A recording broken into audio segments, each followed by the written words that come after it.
What are some tips that you say, hey, Shane, when you leave today, these are the 3 to 5 actionable steps that you need to do to have a successful podcast and get good guests and kind of grow in your view count?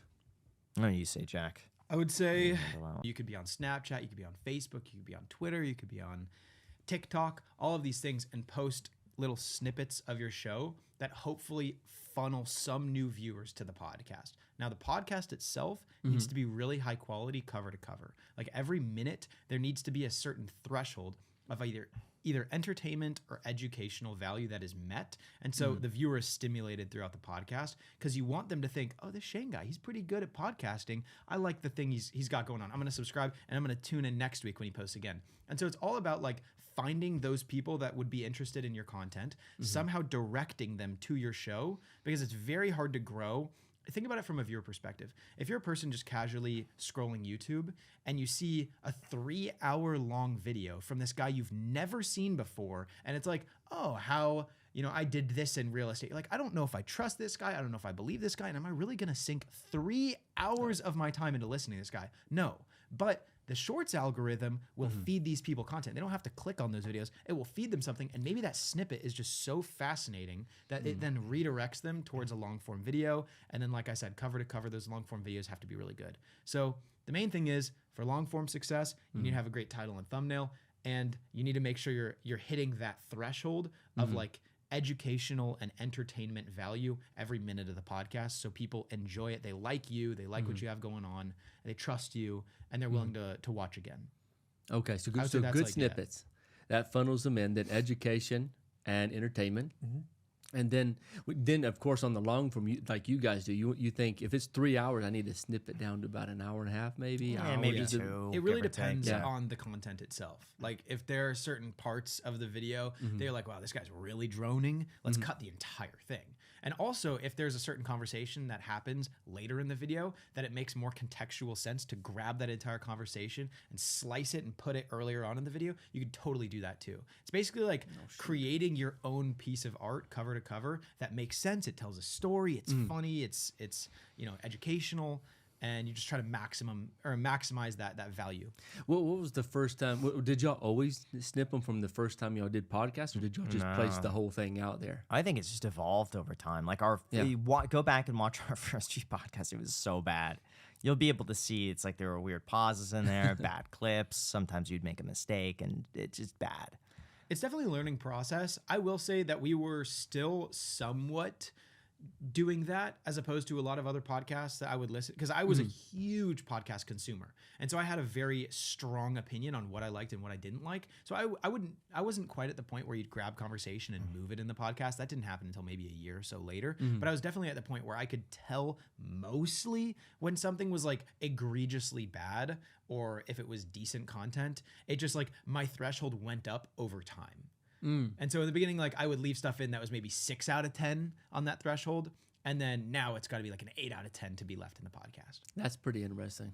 Yeah, and one thing that you guys said earlier that was interesting is that you want to make the content based on the consumer. Me, when I was sitting down, I was like, man, I want to get some free mentorship here. But really and truly, I got to think of the audience. Not that I'm not thinking of you guys, but like, because I think they want to know these questions too. For example, like sponsors. How do you know if it's a real sponsor when they email? How do they contact you?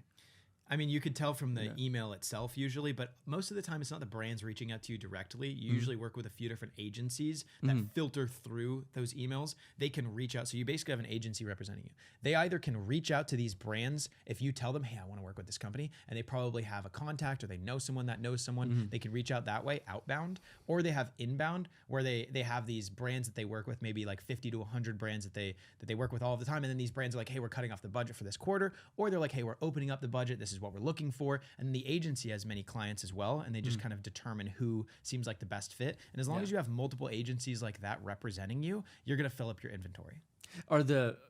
Do they usually give you a pretty decent price, or is that always something you always have to negotiate? Do they like kind of bid low most of the time? We negotiate everything, right? Like, because they're always going to come out the gate like low. and we're a rather like rich podcast to invest in. Like we're pretty aggressive good, with our yeah. that because we're able to fill it at more aggressive or competitive rates. But yeah, it's always usually a bit of a negotiating process. And then how do you choose which brands that you can say, hey, I like this and I'm going to actually use this as a, sponsor this, or these, no, I don't believe in that product, I'm not going to do that. I mean, if it's something like a clothing brand, for example, we just got Cozy Earth. Oh, that was so good. Yeah. So like they reached out to us like, hey, we Yeah. make bamboo sheets and we make like these really nice, pajama sort of clothing. We make pants, we make shirts. We're like, okay, cool. Send us some. And then they sent us a ton. They were super generous with the amount of stuff they sent us. I felt it and I was like, holy cow. These gonna do pants this. They're really good. are so nice. And then I felt the sheets and I felt the bamboo in the sheets and I couldn't believe what I was feeling. It felt like silk and I loved it. Yeah. So we were like, okay, cool. Yeah. Everything checks out. Yeah. So you get a bunch of free stuff. We end up sometimes? getting a ton of Yeah. free stuff. Like Magic Minds has been another one. They just sent us a Magic whole what? bunch of Magic Mind. Oh, A little like performance shot. I've never So tried that. they have like different types with like no caffeine, a little caffeine. It's good for like a mental clarity, like a little performance shot, like a little energy health shot almost. And they send us a whole bunch of them, and we take them everywhere with us. Magic Minds. Yeah, even to your event, we had Magic Minds before. try it. Yeah, it's really good. I'll give you some. Yeah, Really I'll good. try it. That'd be Another good. one, oddly enough, is BetterHelp. They get a lot of scrutiny. BetterHelp. It's basically like an online therapy thing. Oh, I've heard we don't of we don't that. work with them right now, but Yeah. we did in the past. And in the past, I was like, okay, like I know that these guys have been under fire like a decent amount. There were all these videos from these YouTubers trying to cancel didn't know BetterHelp. And then I was like, let me see for myself. And I signed up, paid out of my own pocket. So they didn't like, so it Yeah. wasn't like they referred me to the best therapist or whatever. And I took like 4 whole therapy sessions and I was like, this is actually quite good. I don't know what people are complaining about. It was really convenient too. I would say that was like the main benefit is like you could choose a therapist, you could swap therapists like this if you just don't like it. So you have a massive supply of therapists that you can work with and you could select any time that works for you. So I was like, okay, this is it's more so on the individual. Like if the individual is going to be a go-getter, like and confident in what they want and what they don't want, then it could be a wild success for them. But yeah, that was like something that I felt like you need to try it out, see if you like it. And it's kind of up to us. Like we just use our own judgment to see if it's okay, is this like a service or a product that's worth it or is it not? Yeah. How do y'all deal with haters? Like I'm new to this, but I've had a few people say, "Oh, Shane's this, Shane's." I'm like, they don't even know who I am. Like, how do y'all deal with This comes that? with the territory. You just got to Yeah. deal with it. Because Yeah, they don't know there's what always they're gonna be- talking yeah. about, right? I'm like, golly. It depends. If it used to bother me a lot and it's bothered me less as time has gone on, but it depends. Are they providing a comment that's like a constructive piece of criticism where you can tell they understand the context of the situation, they got an accurate read on everything, and they were criticizing you for something you said or claimed to have done, and it makes sense? Then it's okay. Like you should take that. That's an opportunity for you to grow. But most of the time, it's just an unsubstantiated claim.